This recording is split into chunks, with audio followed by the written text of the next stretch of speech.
Good morning. This is like the fourth Sunday? Third? Fourth? Fourth na po. Okay. So we praise God for allowing us to reach this far. No? At papasalamat tayo sa Panginoon na kapatuloy pa tayo sa pag-worship sa Kanya and bring all the praises and glory for His name today. Our topic is like something sinasabi ko every Sunday. Parang nag-choose kami kung ano. Merong mga suggestions na ganito. Because these are all the topics that we have sa aming grupo. And, but this is more extended na. So yan ang mga bagay na blessings na nakuha namin sa Panginoon. We would like to share this to you today. Okay. So our topic for today is found in Revelation chapter 3, 1 up to 3. Ito po ay binigay ng Panginoon, si Jesus. Message niya about including ang 7 churches. I know may mga bagay tayo narinig about these churches that we can find in the book of Revelation, especially sa first, yung mga 1, 2, 3, 4, 5 na chapters dyan. This is the words of the Lord Jesus Christ para sa kanila, and an encouragement and a word to wake up, and also has given us a church idea na on mere looking at the physicality of the body of Christ, parang hindi mo siya makita. But the Lord Jesus Christ, who is also the all-knowing God and even the Holy Spirit, yan po ang nagbigay sa atin idea na tumingin sa body of Christ with the divine eyes to see the deeper things, not just the physical on the outward things nga makikita natin. But it's really a blessing na hindi lang naman ito para sa church. Actually, sa alam natin lahat, ang Revelation ay Apocalypse at nagsasabi po ng mga bagay na nasa unahan pa. Sabi nga nila, if you want to read and get more blessings sa salita ng Panginoon, Revelation is one of the books to read. Kaya lang medyo mahirap din kasi may mga symbolism, may mga pastor talaga na gifted ng Panginoon na mag-interpret at mag-explain ito sa atin. But today we're going to look at the first 3 chapters, message ng Panginoon sa church, and then next week the topic we're going to have, although nasa kabilang book but still connected pa rin. Okay. So today the topic we have is about wakeful habit. Hindi po ito original na title namin. Nurturing our spiritual vigilance as followers of Jesus.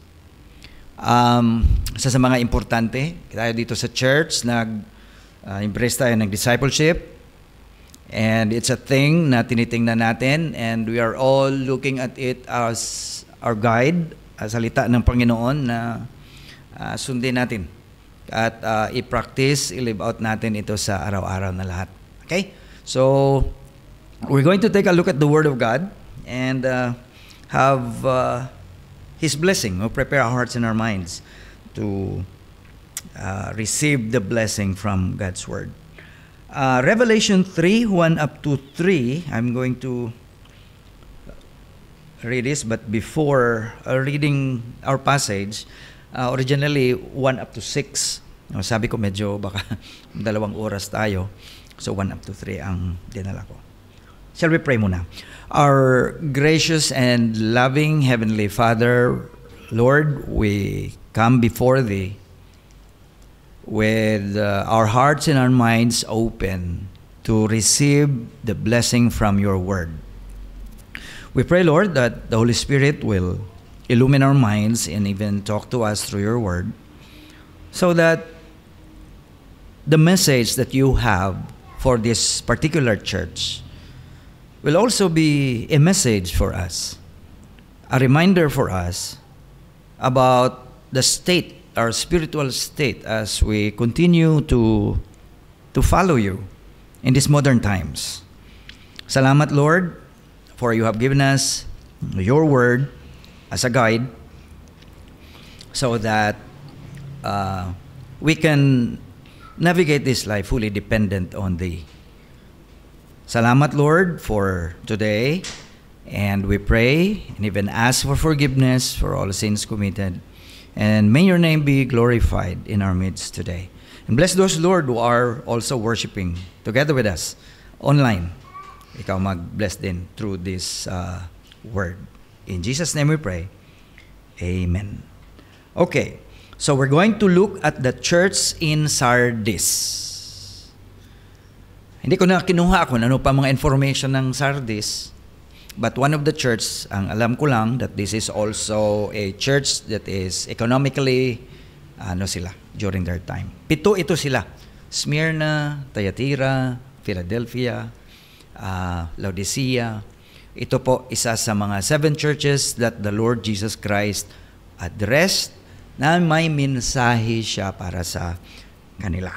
Okay, so we're going to read our passage. To the angel of the church in Sardis write, these are the words of the one who holds the seven spirits of God and the 7 stars. I know your deeds. You have a reputation for being alive, yet you are dead. Wake up and strengthen what remains, which was about to die, for I have found your deeds incomplete in the sight of my God. Remember, then, what you have received and heard, keep it and repent. If you do not wake up, I will come like a thief, and you will not know the hour when I will come upon you. Upon reading the first, itong verses na ito, medyo, sabihin mo, sino ba itong nagsasabi?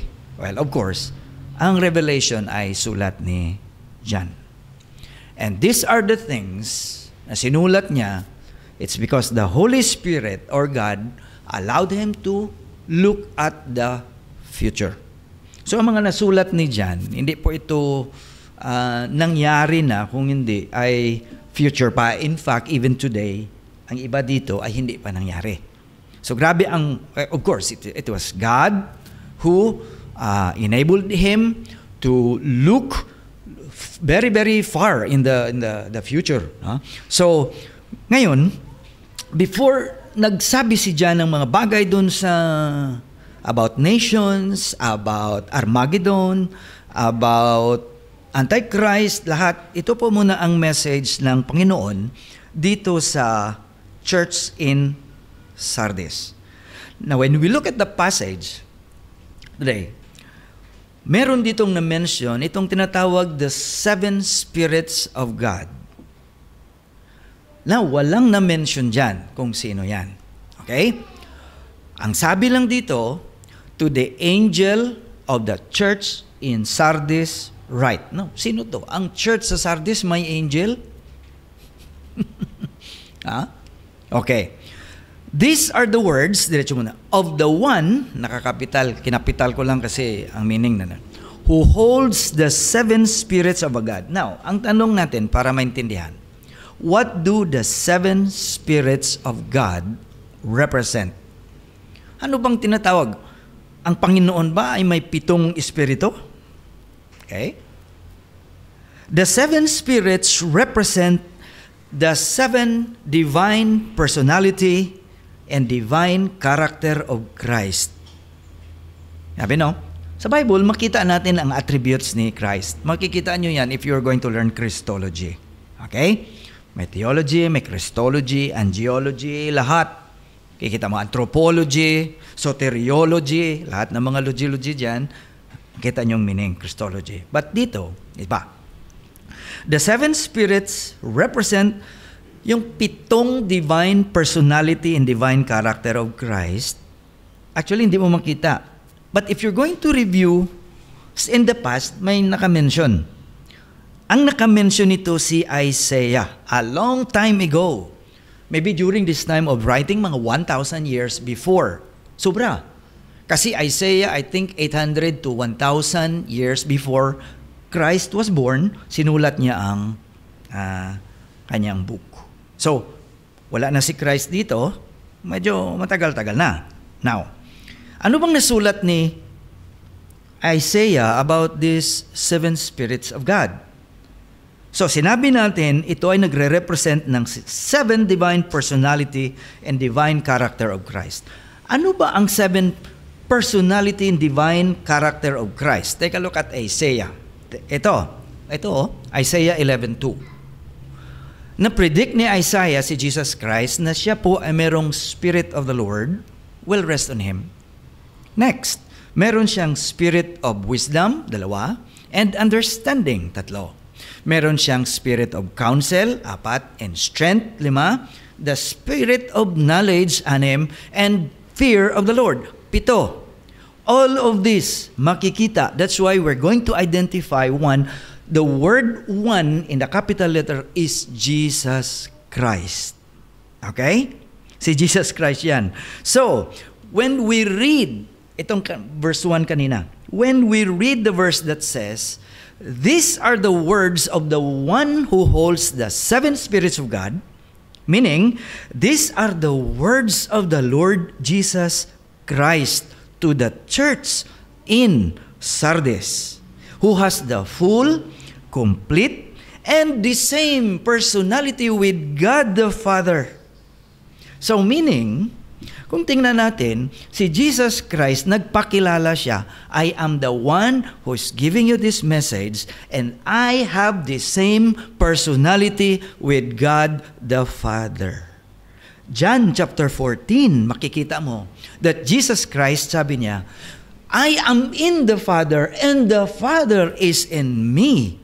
Although maraming mga tao na nag-disclaim na si Jesus ay hindi ka-level ng Ama, but we have a lot of passages that they are one together with the Holy Spirit. Okay? Walang lamang sa kanila. We have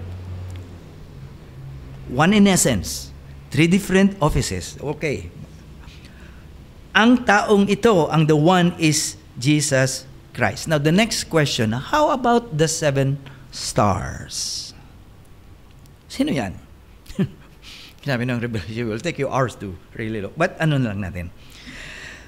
The 7 stars represent the angels of the 7 churches. Meaning, meron sa Smyrna na angel, sa Thyatira, sa Laodicea, sa Ephesus, sa Sardis, at itong 7. Okay.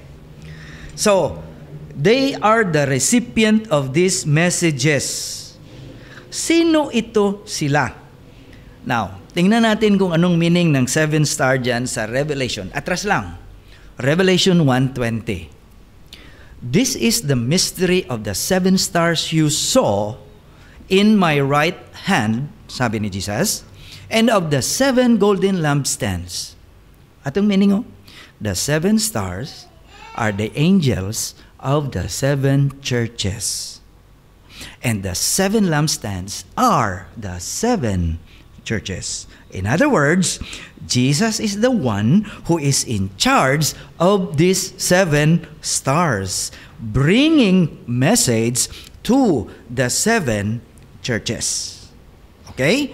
So si Jesus ang may message at may messenger siya na 7 stars. You know what? Side comment ito. Maraming nag-i-interpret ng sinabi nila yung iba dyan, yung 7 angels, ang 7 angels, sabi nila yung mga pastor doon sa church, sa pero iba po. Sabi nila, iba naman, may mga, but I think the word is messenger to be safe. Okay, let's go to the more important. One angel was sent to Sardis to bring the message of Christ. Now, the next question would be, what was the message of Jesus to the church in Sardis? Okay, since we established already that it is Jesus who claimed that He has the same divine personality with God the Father, is the one who sent the message, and using those angels to be the messenger, ano ang message? Okay? Now, don't forget. Yun nga ang sinasabi natin dito. Instead of concentrating more on the messenger, you understand the message. Right? Okay. Ano ang message? Sabi ng angel, sabi ni Jesus sa church at Sardis, I know your deeds. You have a reputation for being alive, pero patay kayo. Now, who can argue? Nobody can argue. It is the message of Jesus for them. Alam nyo, ang Holy Spirit is the Spirit of Jesus. Romans 8:9 and Romans 8:11. So if we allow the Holy Spirit to fill this church and to fill everyone, that is the Spirit of Christ that is teaching us, and He will teach us the truth, and He will be the one to help reveal the state of the body of Christ through His Word. Paano nire-reveal ng Panginoon ang state ng body of Christ? It's through His Word and those who follow Him na nagsusunod sa salita ng Panginoon and allowing their lives to be used by the Holy Spirit. Kaya nga, ang ginagamit ng church or body of Christ ay hindi mga tao sa labas na magbigay ng counsel sa loob ng body of Christ, because we have the Holy Spirit. Ngayon, sa social media, yun nga tawa, maraming debate about sa doktrina. Nagbabanggaan na. Kasi ito, ganito. Others are claiming that what they are arguing is from the minds of those philosophers or those theologians. Others here are claiming that, ano ba talaga ang mag-guide sa atin? Ito. Jesus Christ, the Holy Spirit is there to tell them, ito, I know your deeds. The church in Sardis, you have a reputation for being alive, yet you are dead. Now, tingnan natin ito. We're going to take a look at this para maintindihan natin. What does have a reputation of being alive but you are dead mean? Ano bang ibig sabihin nito? The message of Jesus Christ saves or serves as a warning to the body of Christ, the church at Sardis, and even the church today, who may outwardly appear to be vibrant and active, but in reality, they lack the true faith and genuine connection with God. If we are going to use the Word and even allow the Holy Spirit to check our church, it is not just about showing whatever people can see in our live stream. What is important is what God sees in our daily lives. Diba? Look at this. You have a reputation for being alive, but when I look at you, you are dead. Sad. Grabe ang ano ni Jesus, no? Sa Holy Spirit. Okay? You are vibrant outwardly, but in reality, you lack true faith and genuine connection with God.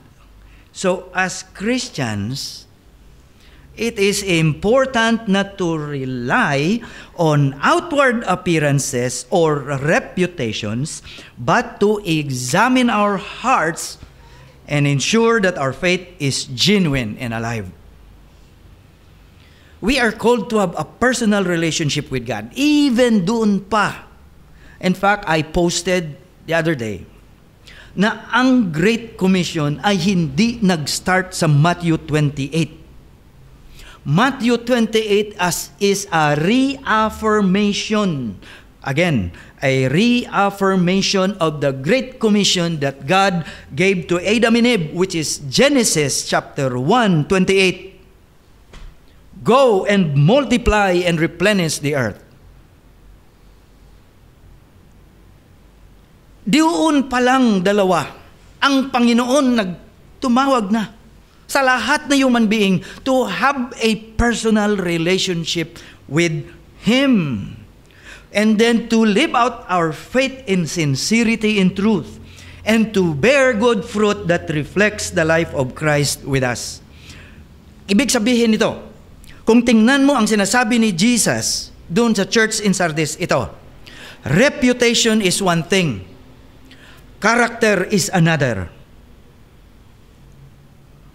If a Christian is described as having a reputation for being alive, yet is spiritually dead, it may indicate a superficial or hypocritical faith that is not rooted in a genuine relationship with God.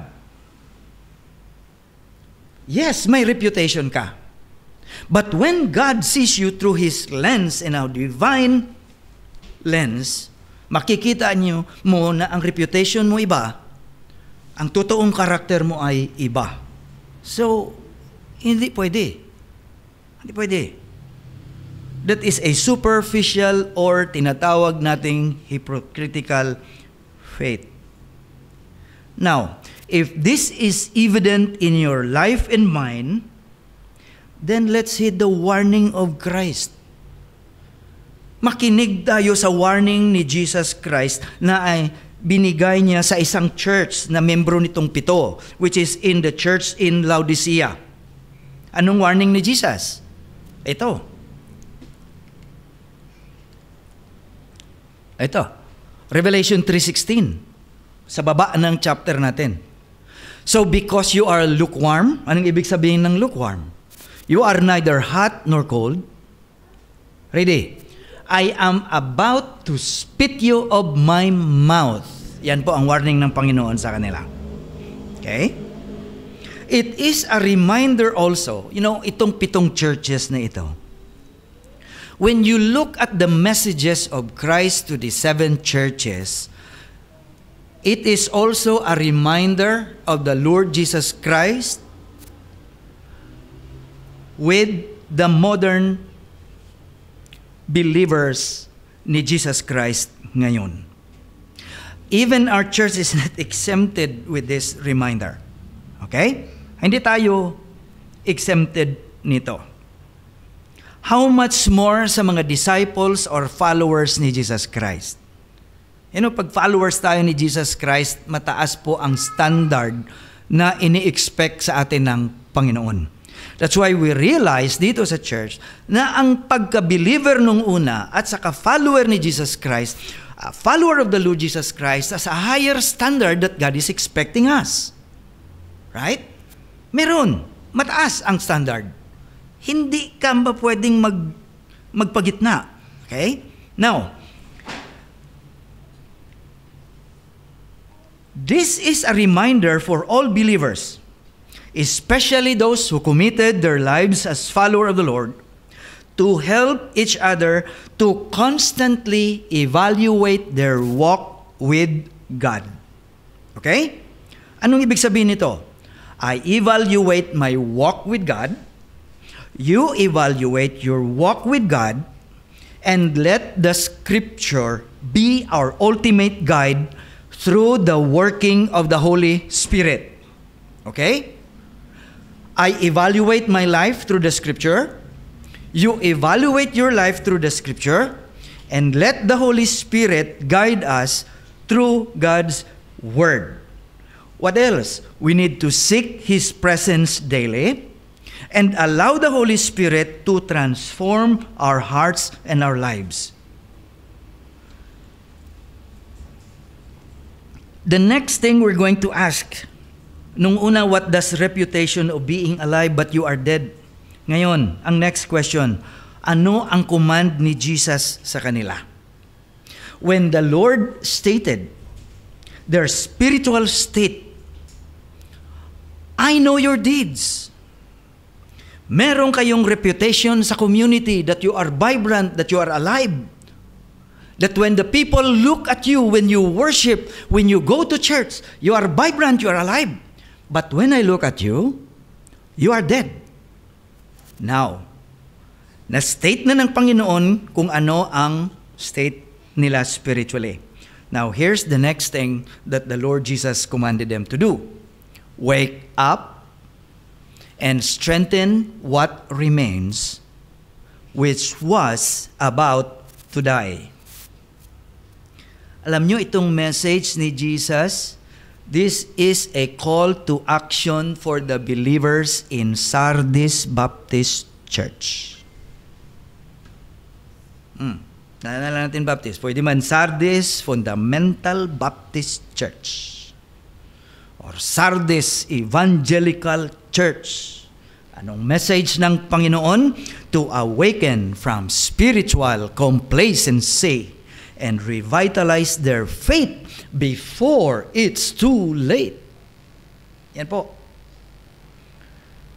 The phrase wake up na makita natin dyan. It signifies hindi lang, wake up. Hindi.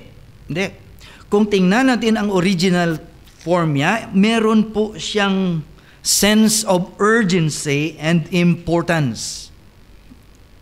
Uy! Bangon! Wake up! Ang sabi daw nila, ang tao na mahirap gisingin, yung taong gising. Amen? Okay. This is a call to be vigilant, to be alert. At ito pa, aware of the state of their spiritual life. In other words, this is a call also for us to be aware of our spiritual state or spiritual life. Just like Jesus was saying to them, ito diyan ko nakuha ang title natin, always have a spiritual wakeful habit. Mag-observe sa ating spiritual state. Tingnan natin ang sarili natin through the Word of God. Yan ang mirror na magpapakita sa atin. Yan ang hammer na piga or buka sa matigas nating puso, at ito din ang fire that will clean kung anong mga dross sa puso natin. Now my question, are you aware of the state of your spiritual life? Yan ang tanong, are you aware where you are now? Okay? In light, through the lens of the Scripture and through the enablement of the Holy Spirit, ano ba ang state ng spiritual life natin? Alam nyo, one of the things na nagpunta ang Panginoon na may message sa Sardis, kasi ang mga believers sa Sardis Baptist Church didn't know their spiritual state not until Jesus rebuked them. Yun ang nakita ko, of course, as we journey along the way, minsan, hindi tayo aware at hindi tayo conscious sa spiritual state natin unless one of our brothers in the Lord or sisters in the Lord pointed out to us. Salamat! Salamat, brother! Salamat, kapatid, for pointing out to me. Salamat for your concern na hindi mo ako pinabayaan to get out of the road. Di ba la? That's what church is. That is what's the body of Christ for? Na magtulong-tulong. I look at myself in the Word of God. You look at yourself in the Word of God. Allow the Holy Spirit to work in our lives so that we can help each other remind. That's why ang sabi sa Hebrews, let us spur one another to do good deeds. Na-spur ba natin ang iba to do good deeds? Ano ba ang na-spur natin sa iba? To do good deeds. Now, we're going to take a look at the Word of God and go back to the Word of God. Kasi itong guide natin eh. Hindi ang personal preferences, biases, or personal ideas natin. Hindi. Salita ng Panginoon. Okay? Salita ng Panginoon. Now, speaking about the spiritual state. Kasi, di ba, sabi natin kung minsan, unconscious din tayo. Hindi natin malaman until, number one, you study the Word of God, you meditate the Word of God, and enable the Holy Spirit to allow, to let us see kung anong mga bagay na kulang sa atin. Or, nasabi natin bago lang, may mga kapatid tayo na mag-remind sa atin mga bagay. How would you be able to know the spiritual state of your life? How would you know? Kasi itong mga bagay na ito, minsan, siyempre, mahirapan tayo. Okay. So the question, how would you be able to know the spiritual state of your life? Para sabihin natin, okay lang ako. Anyway, every Sunday, nandiyan naman ako. Okay? If I'm going to measure my life by my own idea, nandiyan naman ako every Sunday. Nagbibigay naman ako offering. Nagpa-participate naman ako sa mga activity ng church. Hello? People in Sardis did. People in Sardis did. They were vibrant, mas sobra pa sa atin. They were known in the community to be a vibrant, God-fearing people. But when the Lord Jesus Christ came, you are dead. Grabe na rebuke, grabe na ano ba? So how would you know, or how would you be able to know the spiritual state of your life? Number one, examine your thoughts and attitudes. Tayo po mag-examine sa sarili natin. Do our daily thought processes and attitudes reflect that of Christ? Diba, last few weeks ago, meron tayong preaching na divine thought process. Nandyan ang salita ng Panginoon na binigay sa atin. Examine your thoughts and attitudes. Ang ma-advise natin ba sa iba ay God-fearing? Ang ma-advise natin ba sa iba for the unity of the church? Ang ina-advise ba natin galing sa salita ng Panginoon at through the enablement of the Holy Spirit? Number two, reflect on your actions. Hindi naman pwede natin sabihin na okay lang naman ang action natin, pero may iba na medyo when they look at the Word of God, medyo hindi. Okay? Are our day-to-day disposition or personality please God and others? Kasi una, kung ang action natin pleasing sa Panginoon, it would be pleasing to others. It would be impossible if your action and my action pleasing to God but not pleasing to men. Hindi po. Kasi ang sabi ng Panginoon, if it is pleasing to God, it will be pleasing to others. Number three, consider your relationships. Do we have a constant and deep relationship with God first? And sincere relationship with fellow believers and other people? Kamusta naman mag-build tayo ng relationship sa iba? Ano ba ang motive natin while building relationship sa iba? That's the question. We go out, di ba, sa ating discipleship. We go out to build relationship with our co-workers, with people in the community. Ano bang motive natin? Can we answer that? Ang motive na dinadala natin sa discipleship is that for others to be led to the saving knowledge of the Lord Jesus Christ and lead them to spiritual maturity. Yan po. Okay, number 4. How would you be able to know? Ponder about wisdom and guidance. Do we manage or navigate life apart from God? Or dependent on Him every step of the way? Do we consider His wisdom in dealing with life's problem and uncertainties? Now, itong 4 na ito na binigay ko sa atin, kung i-evaluate natin ang buhay natin with these principles, matulungan tayo ng Panginoon to gain insight sa mga spiritual state natin and the steps we're going to take so that we can align ourselves with God's will. Okay? Sa atin dito po, we would like to inform everyone na hindi po ideya lang ni pastor ang mag-guide sa atin dito kung hindi salita ng Panginoon. The message of God in Sardis is a clear message to us that the one who is in charge of the church is God through His Word. And whatever things that we look and may measure, nasa salita ng Panginoon. Kung ano man ang sinasabi ng Panginoon sa atin and to the leadership that God has gifted the church, then we should obey and we should submit to the one who has given it.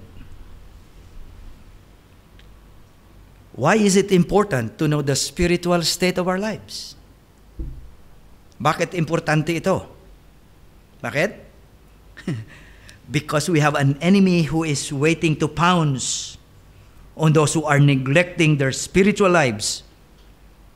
It is excited po siya, ang enemy, to keep you from following our Savior. Remember what the Apostle Peter says. Ito sabi niya, be alert and of sober mind. Meron tayong enemy, the devil, who prowls around like a roaring lion, looking for someone to devour. Minsan, the devil is looking at the weakest link. He's looking at the weakest link. Kaya dito ko nakita ang importansya ng tawag ni Jesus Christ to follow me. As disciples, to commit your lives to follow me and to make sure na ang relationship natin araw-araw sa Panginoon is going deeper and deeper and deeper because we have an enemy who's so very, very intelligent and wise na hindi natutulog, na naghahanap. You know, kung tingnan natin ang body of Christ, especially ikaw na nag-commit sa pagka-disciple, ito po ang ano namin na I talked to my friend the other day. We talked for 2 hours. Pastor, who's also into radical discipleship. Sabi niya, Meg, itong bagay na ini-embrace natin sa church, yung radical discipleship, niya, grabe to. Grabe to. Nung una, nung believer ka, si Satan, tumitingin lang sa'yo na smile-smile. But when you committed your life to become a disciple, Satan will take you seriously. He will take you seriously. Because radical discipleship, kung tingnan natin, ang pag-commit and to follow the Lord Jesus Christ, ito po, it will suppress hypocrisy in life. And Satan doesn't want that. Look at the church in Sardis. Look at the Spirit of Christ. Look at Christ telling them, you are on the outside vibrant, but you are dead. You see? So kung hindi sila pinuntahan ni Jesus Christ and tell them what their spiritual state there, they would not just continue and settle for that kasi nakilala naman kami. Vibrant naman kami. Ang community nakakilala naman sa amin na nagdadala kami ng Bible every Sunday. But when the Lord Jesus Christ came, no. You are dead. You are dead. Sabi pa ng kaibigan ko, radical discipleship addresses shallowness in life. Superficial attitudes. Radical discipleship goes down to the root issues of our life and character. Kaya po, kung tingnan natin, minsan, ang ginagawa natin dito sa church ay hindi man kagalak-galak kung tingnan natin. But wala tayong magawa since we have committed our lives to follow the Lord, and the Word of God and the Word of the Lord Jesus Christ must be the thing that we are going to follow, and there's no compromise with that. Walang compromise sa salita ng Panginoon. That is why the devil constantly attacks the faithful followers of the Lord. And then, ano ang call ni Jesus Christ? What was the next call? Strengthen what remains. Grabe, no? Sabi ko, vibrant itong Sardis. All the people, siguro lahat ng mga deacon, mga umiso, lahat ng mga young people doon sa kanila, they were okay. Even the pastor, they were okay. But when the message of the Lord said, no, it's only superficial. Sa loob ng buhay niyo ay patay ang faith niyo. So what did the Lord Jesus Christ say? Strengthen what remains.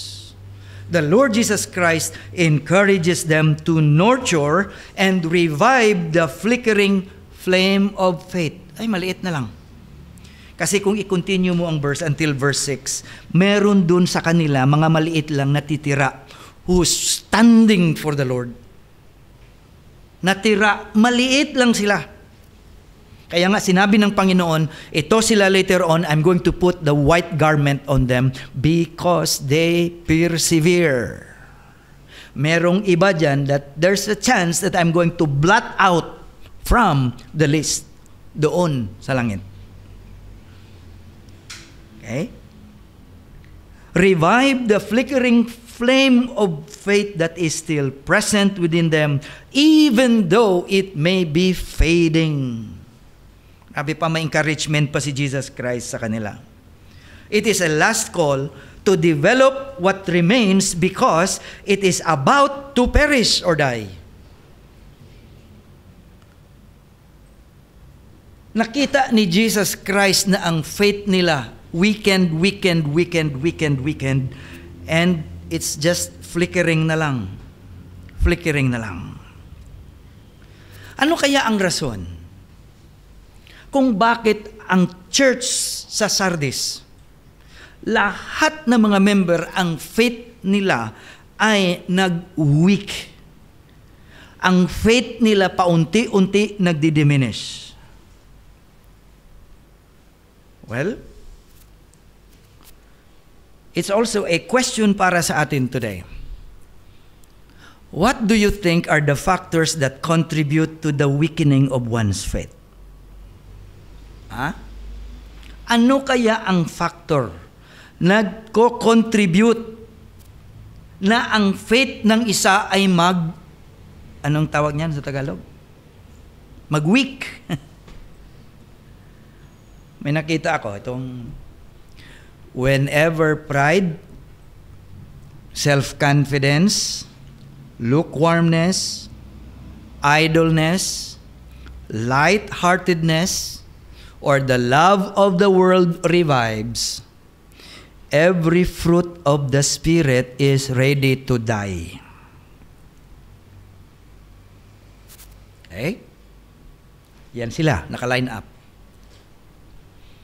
Kung yan ang naka-blue, ma-revive sa buhay ng isang believer, the fruit of the Holy Spirit in him or in her is getting ready to die. Ito pa, kita ko. If the fruit of the Spirit in us is not exercised, it begins to fade. And so does our faith. Oh, kung tingnan mo ito, this might be a major factor why the faithful believers before in Sardis has not reached that level of their faith. Na pinuntahan sila ni Jesus Christ, hey, wake up. Wake up. Yung mga ginagawa nyo ay superficial lang. But when it comes to faith, you are not exercising the true faith. Wala. Superficial lang. Pakitang tao lang ang sa labas. When the fruit of the Spirit is suspended or dormant. Again, anong fruit ng Spirit? Love, joy, peace, kindness, goodness, faithfulness, gentleness, and self-control. Kung yan ay dormant na or suspended, it can affect our faith and our overall spiritual well-being. Okay? The absence of these traits, the Holy Spirit fruit, indicates a weakened connection to God. Nagsabi ba si Jesus Christ na weak ang connection nila sa Panginoon? Sa verse? Wala. But when you look at the implication of the verse, one of the reasons that their faith become weak because of their connection with God. Di ba last connection denied? Yan, nagko-connect ang topic natin sa aming ano. One of the reasons that their weak became faith because there is something wrong with their connection with God. And thus, their loss of connection with God led to a decrease in faith and spiritual vitality. Physically, vital, grabe sila, but spiritually, wala.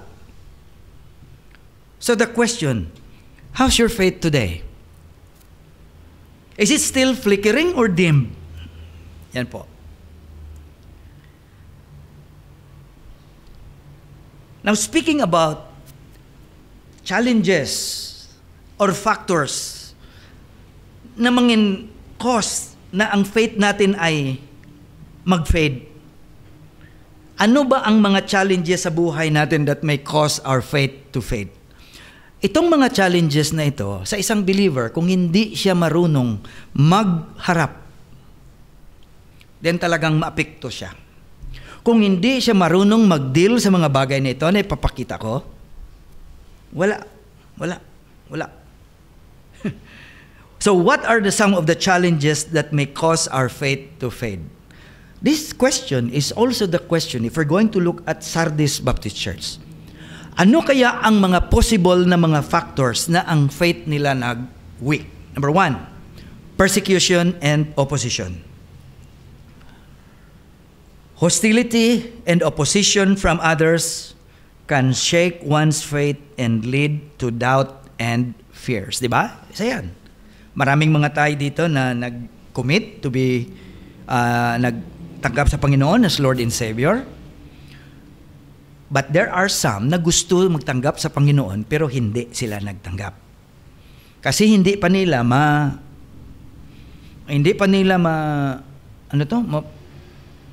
ma-process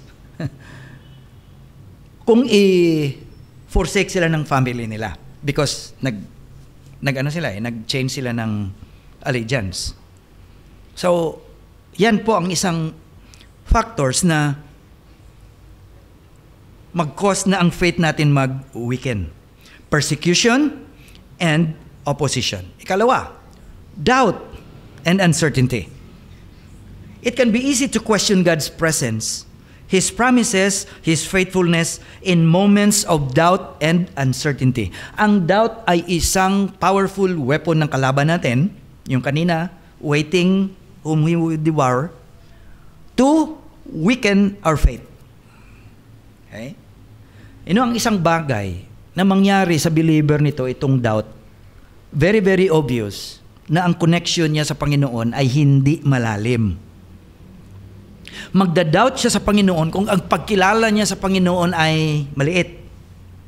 Okay? Magda-doubt siya sa Panginoon kung wala. Hindi niya nakita ang sagot ng Panginoon sa prayer niya. Okay? The solution is to seek answers through prayers. Yan nga mga bagay kung minsan, no? Kasi ang devil minsan nagpe-play, naglalaro din sa atin. Sa ating mind, sa ating puso, na even ang mga bagay na dapat at wasto, pwede niya i-twist sa kamalian. That's why, kung may mga bagay tayo na uncertain tayo, anong sinasabi sa atin sa salita ng Panginoon? Seek answer through prayers first. Nung una ba, nung sa Bible school kami, tinuturuan kami doon una. Ano na siguro to? Kultura sa Bible school ba na kung makita mo mga kapatid mo na especially mga lower years, you go to them and remind them. Tinuturuan sa Bible school na kung may mga ang higher year may masabi sa iyo at sabihin sa iyo na maganda, hindi maganda yung ginagawa mo, tinuturuan na mag-accept. Kasi itong pag-accept ng mga bagay na correction sa atin, hindi naman to overnight. It's going to be developed sa tao. Okay. Of course, hindi naman lahat na Bible school student willing magpaturo kasi marami din alam. Okay. So, pinupuntahan ito na tuturuan and then tinidetermine kung ang sinasabi sa'yo ng higher year ay tatanggapin mo na may submission ka. Okay. Ang unang bagay dyan, kung minsan, ito ang nagkikreate ng gulo. Tinatawag ng din. Tatawagin ng din. Tapos anong problema ng dalawa? Bakit nagulo? Ito. Tapos sabi ng lower year, kasi sinabihan ako, ganito, ni-rebuke ako. Ano to? Sabi naman ng higher year, anong rason mo? Kasi sir, nakita ako mo ng ganito. Ang tanong palagi ng aming din is this. Ikaw, higher year. Okay. Nung ginawa mo ito, pinagprehan mo ba muna? Yan natin. Pinagprehan mo ba muna? Nagbigay ka sa Panginoon ng wisdom kung paano? That's always the first. Now, in connection with this, things that we are uncertain in life must always be addressed first and must be looked or answered sa ating prayers. And then what else? Study the Word of God and then seek fellow counsel from the believers. Yan po. Prayer, Word of God, fellow believers. What else? Ano pang makakontribute sa ating doubt or sa ating faith na mag-weaken? Ito. Temptation and sin. The lure of temptation and the struggle with sin can weaken one's faith, and it will lead to their turning backs from God. Ang kasalanan, yan po ang isang bagay, very, very big factor na mag-cause ikaw at ako tumalikod sa Panginoon. Especially kung may makita ang mga kapatid sa Panginoon na kasalanan at i-remind ka, merong ibang tao, merong ibang believer na hindi tatanggap niyan. Because for some, because of the culture that says ngayon, na kung i-correct ka with love from the Word of God, sabi nila, you're invading my privacy. At pinapakialaman mo ang buhay ko. Grabe, no?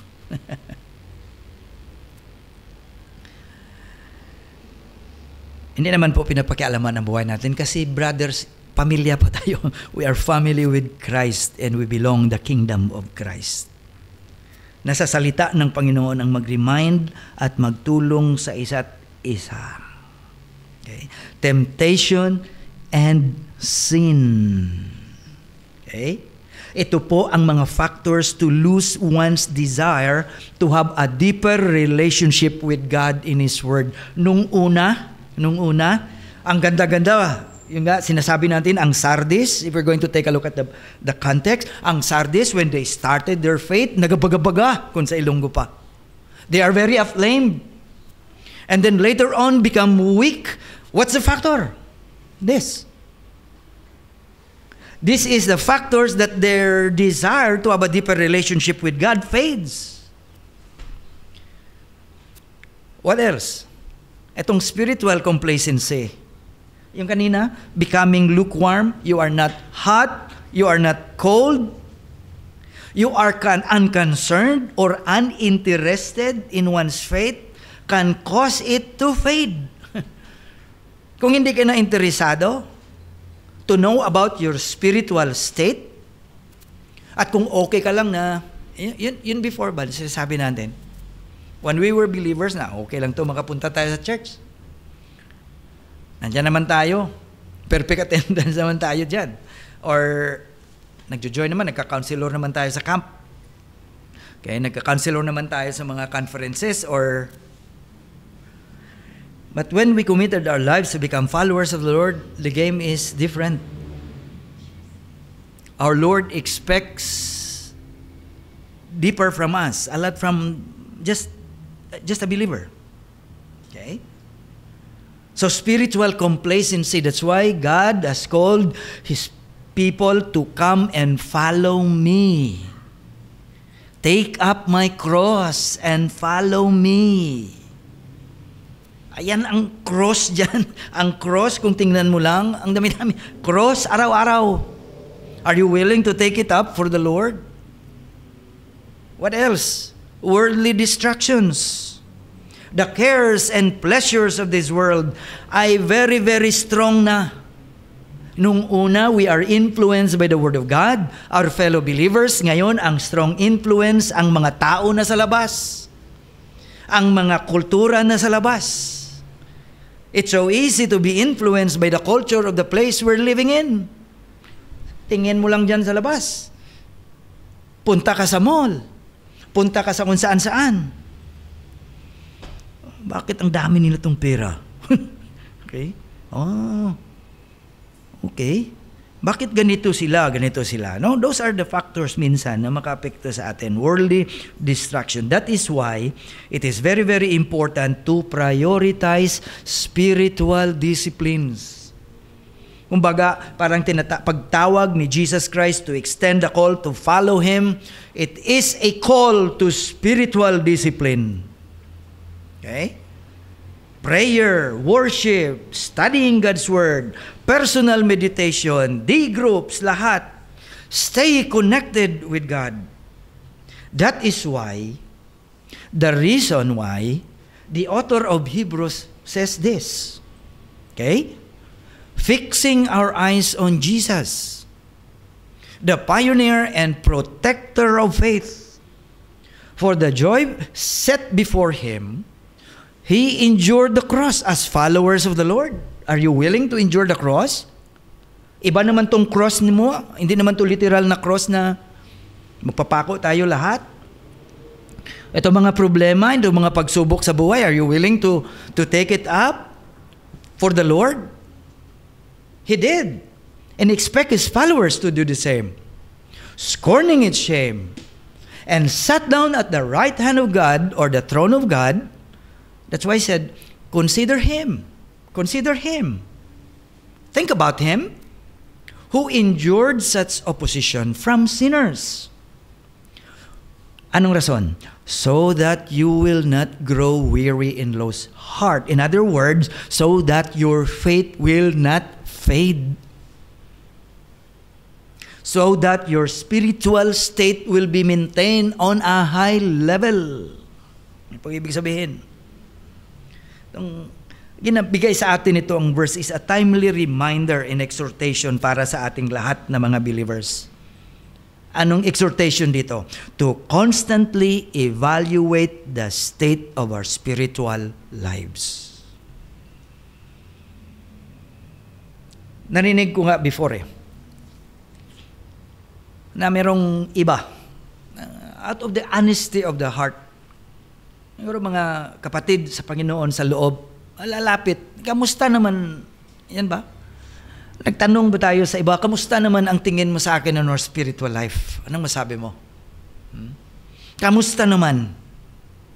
May mga bagay ka ba na makita that I need to change? To evaluate the state of our lives, to seek renewal and strength from God, and to remain faithful and steadfast in our walk with Him. Now, after the Lord Jesus Christ said, wake up, and what? Revive what remains. Pagkatapos, ano ang reminder ni Jesus sa kanila? Balik tayo sa ating text. Remember then, what you have received and heard, keep it and repent. Now, what does this verse mean? Anong ibig sabihin nito, what you have received and heard? Ano ang reminder ni Jesus Christ sa kanila? You know what? If you're going to look at it deeper, it was a call to look back to the days when they gave themselves to Christ. Pinapaalala sa kanila ni Jesus ang time when they received the Lord Jesus Christ. Ang tanong ko ba last time? Naalala mo ang time na nagtanggap ka sa Panginoon? When was that? When was that? May mga ano ngayon sa social media na hindi ka na dapat mag-receive sa Panginoon. Yun, may mga doktrina. Kasi ang Panginoon ang nagpili. Okay, let them. But tanong tayo dito kasi hindi naman tayo naniniwala niyan. Kailan ka ba nakatanggap sa Panginoon? As your Lord and Savior. Okay. Ang next question, nung natanggap mong Panginoon, ano bang reaction mo when you realize that God has given you, offered you salvation through the Lord Jesus Christ at tinanggap mo siya? Ano bang reaction natin? Alaala ko yan kasi nanay ko nag-share sa akin ng gospel. That's my testimony sa loob ng mosquito net kasi wala pa naman ng unang screen. Okay. Loob ng muskotiro. Alala ko pang edad ko. I can still remember, I can still see yung time na nasiran ako ni nanay. Okay? That's also a question to us. Kailan ba tayo nagtanggap sa Panginoon? Sino ba ang nagdala at nag-share sa atin ng salita ng Panginoon? You know what? It is always good for Christians to recall the day of our union with Christ. Bakit? Si Jesus nga nag-remind sa kanila to look back at the days when they gave themselves to Christ. Their views and their feelings when they gave their hearts to the Savior. Pinapaalala lang sa kanila ng Panginoon kung ano at kung saan. Ito din ba, na-mention din ito ni Apostle Paul sa mga Christians sa Thessalonica. Pinaalala din sa kanila ni Apostle Paul ang time na na-save sila. Tingnan nyo ito. And we also thank God continually because, ito, sabi niya sa mga members doon, when you received the Word of God, which you heard from us, you accepted it not as a human word, but as it actually is the Word of God, which indeed at work in you who believe. Yan. Si Apostle Paul nag-remind sa kanila. Si Jesus nag-remind din sa church sa Sardis. Okay? So, kumbaga, this message of Paul and Jesus is also a reminder for us today also. Kailan ba tayo nakatanggap sa Panginoon? May isa kaming kaibigan before sa Bible school. Alala ko. Second year na siya. Dormitory kami. May umiyak na malakas. Umiyak sa malakas. Nag-ataka kami. Siguro iba nag-ataka na baka may namatay sa bahay nila, sa pamilya nila. Yun pala, second year na siya sa Bible school, na-realize niya na hindi siya nakatanggap sa Panginoon as Lord and Savior. Well, it's good na hindi pa naman dumating Panginoon, nakatanggap siya. Okay.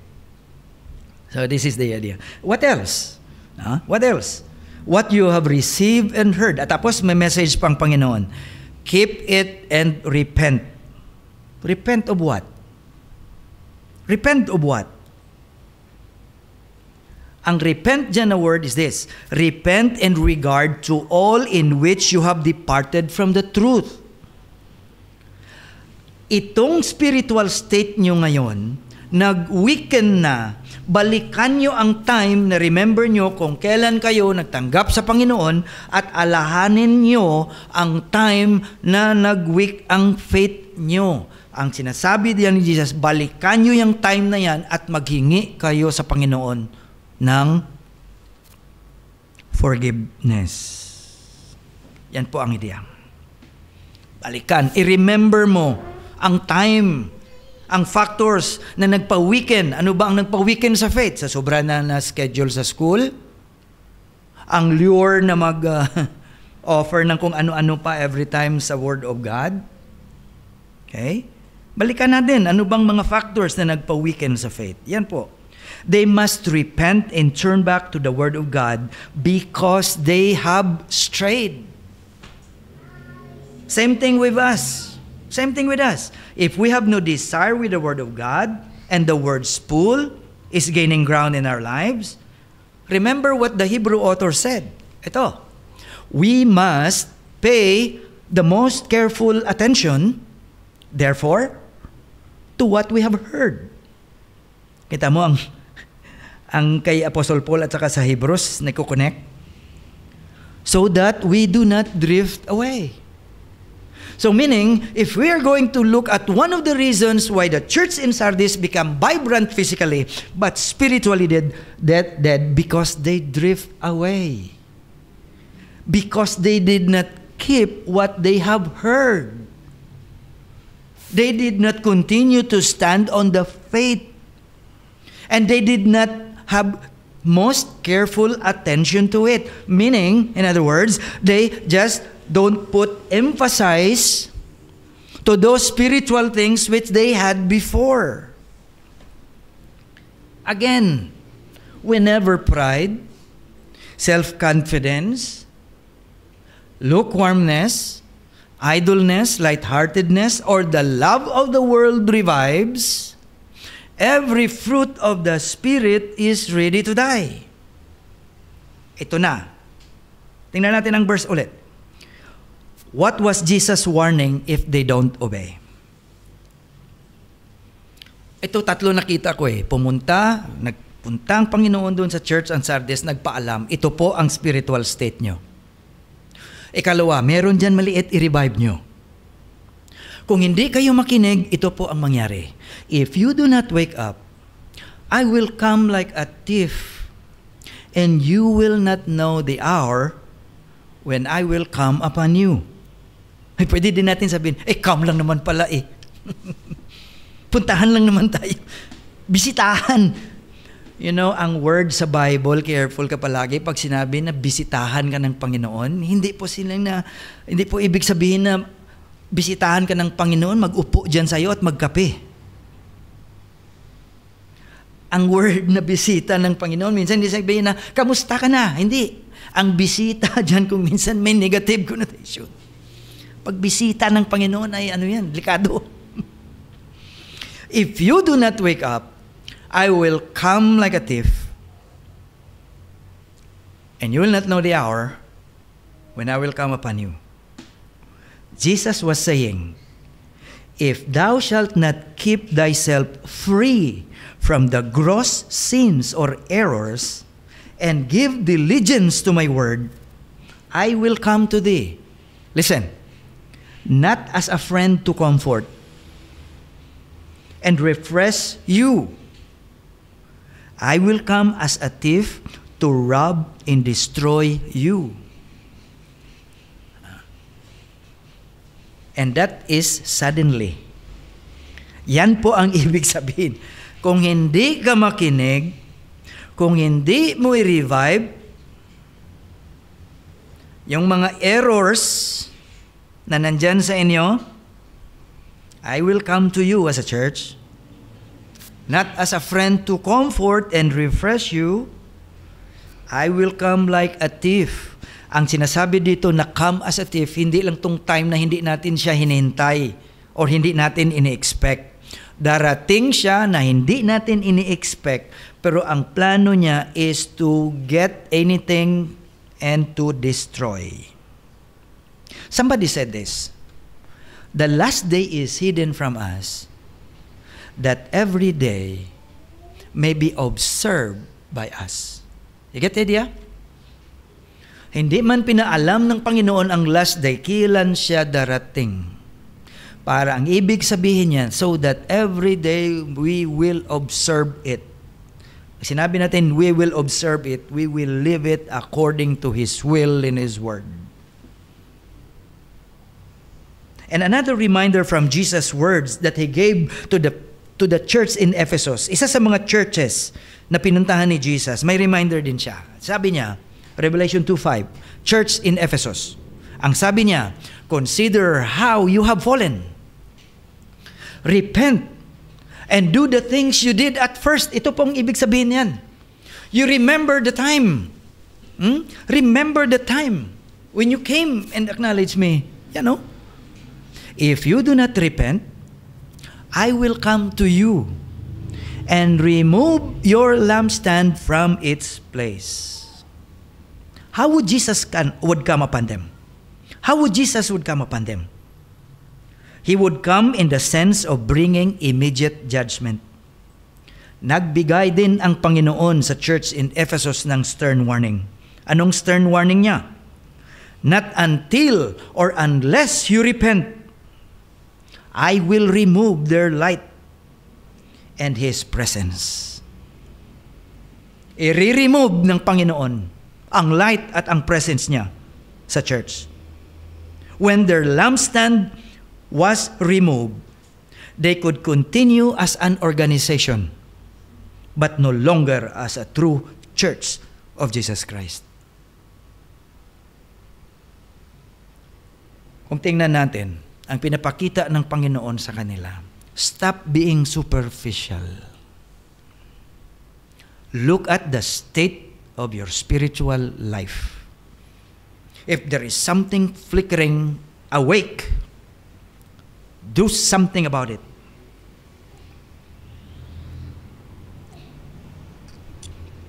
The most important question, why is it important for the believers to wake up from the spiritual demise? Bakit importante for us to wake up from our spiritual demise? Now, it is crucial for believers to awaken from any spiritual decline or lethargy, because being spiritually asleep can lead to neglect of one's relationship with God, a drift away from His will, in a vulnerability to temptation and sin. Okay? It is a necessity for Christians to be spiritually awake, alert, and ready, so that they can resist the schemes of the enemy. Ang ibig sabihin dito ba ng Panginoon?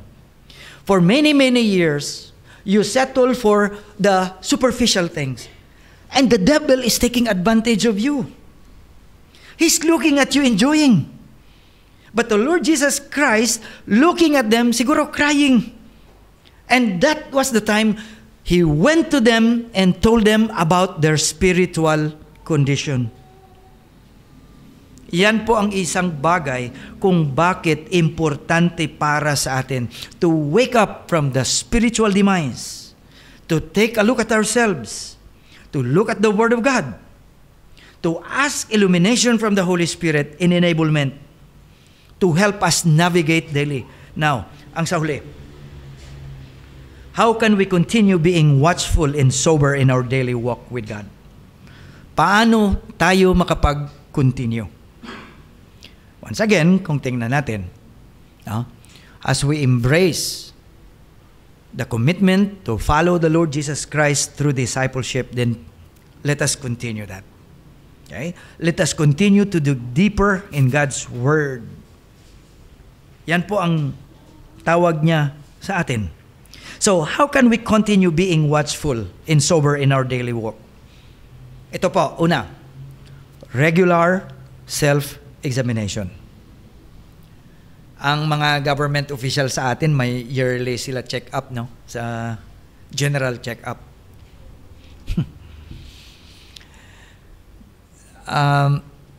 Meron kayang general spiritual examination? No?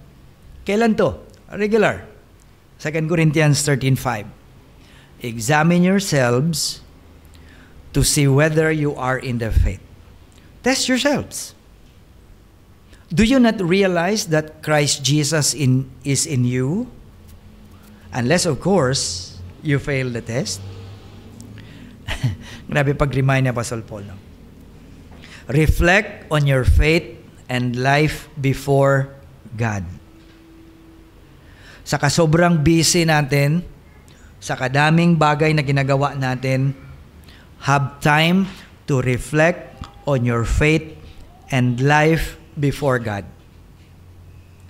Pwede man tigilan muna natin pagtingin sa iba, but unahin natin ang ano natin. Okay? Unahin natin. Number 2, prayer and dependence on God. 1 Thessalonians 5:17. Okay? Pray continually. Di ba na-discuss natin to last week? Have an attitude of prayer. Last week, stay connected to God. Stay connected to God through prayer and reliance on His strength. Yan po ang isang bagay that we can stay connected with God. And then, mga basic ito, studying the Scripture. 2 Timothy 3:16 and 17. All Scripture is God-breathed and is useful for teaching, rebuking, correcting, and training in righteousness, so that the servant of God may be thoroughly equipped for every good work. Yan ang scripture, Bible. Useful siya for teaching, for rebuking. Yan nga, open rebuke is better than secret love. Kung mag-rebuke ka sa isang kapatid, make it sure that is based on the Word of God. Not is based on emotion or popular opinion. Right? Word of God. Kasi ito po, makasigurado tayo. Correcting and training in righteousness, so that the servant of God may be thoroughly equipped. Next, fellowship and accountability. Etong sinasabi ko kanina, Hebrews 10. Let us consider how we may spur. Kita nyo itong nilalagay dito sa mga cowboy, sa butas nila, sa boots nila. Itong may parang may gear. Yan po ang spur. Spur one another on toward love and good deeds. Hindi sa kamalian at hindi sa kasamaan po. Okay? Not giving up meeting together. That's why na-realize natin ito before, na alam nyo, may ibang churches na natakot before, na sabi nila na baka kung mag-online na lang, may ibang member na hindi na pupunta sa church. Kasi mag-o-online na lang. Sabi ko, kung maintindihan talaga na member itong verse na ito, he would not settle sa online. They would really go to church kasi nakita nila ang personal na ano. Okay? Fellowship and accountability. Surround yourself with fellow believers who can encourage, who can support, and hold you accountable in your faith journey. Malala. Natutunan natin ito sa discipleship natin, di ba? Sa ating mga textbook. To hold you accountable at your faith. I hold you accountable, you hold me accountable, magtulong-tulong tayo. Let us not just journey as believers, as followers of God, na hindi tayo accountable sa iba. Pag sinabi natin accountable sa iba, what is good for them I will do, what is good for me they will do. Accountability. Gagawin ko ito kasi accountable ako sa mga kapatid ko. I would be careful with my ways kasi ang accountability ko sa mga kapatid ko sa Panginoon. Yan po ang sinasabi ng salita ng Diyos. Next, guarding against temptation. Okay? Ito po mga bagay na makapag-continue sa atin to be watchful and sober sa ating journey. Guarding against, be vigilant against temptation. You know, ang verse kanina. And worldly influences that may lead you away from God. Magtulong-tulong tayo, kapatid. Alam nyo, may iba na nagtitext din sa akin, na naghihingi din ng advice at nagsasabi. At pinagsasabihan ko as a pastor, wag naman sobra trabaho lang. O, diba? Magbigay time sa Panginoon kasi even in the Word of God, para din ang fellowship natin, kasi minsan, how many hours do we spend every Sunday sa Panginoon na makapag-fellowship tayo face to face?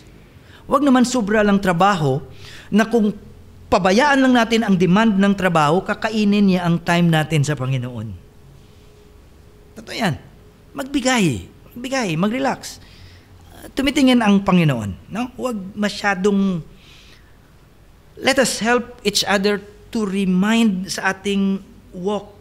Kasi yan ang mga bagay, although minsan maganda, mabuti, at makapagbigay sa atin ng biyaya, pero minsan ginagamit din ng kalaban para mapalayo ka sa Panginoon. Remember, our enemy is very, very wise also. So, let us embrace these practices. Okay? Itong guarding against temptation, fellowship in accountability, studying the Scripture, prayer in dependence of God. Ano pa? Regular examination. Itong mga bagay na ito. If we practice this, then we can remain watchful and sober in our daily walk with God. So lastly, ito na po. Ang message sa atin ng Panginoon sa Sardis, is also a message for us today. Let us remain vigilant in seeking God's will. And let us grow in the knowledge of the Lord and understanding of God's Word, and staying connected to God through prayer and fellowship. Kasi, by being watchful and sober in our daily walk, we can withstand temptations, we can overcome challenges, and continue to deepen our relationship with God.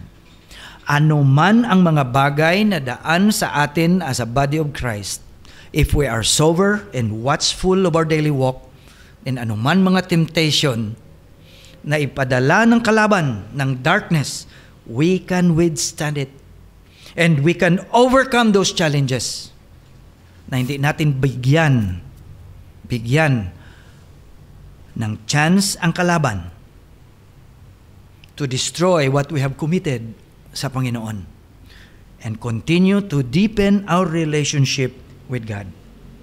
So ito muli, may we draw strength from Him in the enablement of the Holy Spirit, rely on His guidance, not on ourselves, okay, and persevere until the end, knowing that our God is faithful to sustain us and empower us to live for His glory. Our gracious God, dear Heavenly Father, Lord, salamat for the message that you have given for those children of yours in that particular church in Sardis long, long time ago. Your message to them is also your message to us now. And salamat, Lord, that when we consider the things that you have spoken to them, it also has given us a chance to look at ourselves. Kung saan na ba kami? Ano na ba ang spiritual state namin? Guilty ba kami? Kung ikaw ang magbisita sa amin dito at sabihin, I know that you are vibrant, physically, outwardly, but spiritually, you are dead. Lord, salamat for your word has come ngayon para sa amin. Thank you for giving us the chance and your mercy na nakaabot kami sa araw na ito at nakita namin ang katotohanan sa salita mo. For you have given us a chance to rekindle that faith, rekindle that little or flickering flame that is in us. Thank you for your word, Lord.